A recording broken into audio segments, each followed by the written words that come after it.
In our first video on wrist angles, we talked about flexion or bowing of the lead wrist versus extension or cupping of the lead wrist. Today we're going to look at ulnar deviation versus radial deviation, and I think the layman's terms is just hinging of the wrist.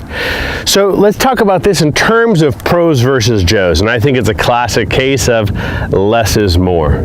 So what needs to happen in the golf swing is you start out in ulnar deviation at address because the club is downward, and then as you swing it back somewhere in here, it goes to radial deviation. It's really not a lot, doesn't need to be much, but what we see the Joes do is they're trying for that elusive lag, and so they start adding flexion and extension, and then they'll even lose some of that arm structure. Now the club goes from being club face strong position to all of a sudden it's weak and open, and you've got to somehow get out of this position. And that's a lot to try to do in the downswing.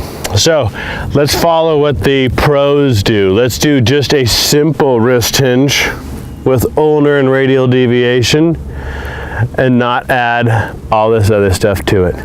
Less is more when it comes to the wrists.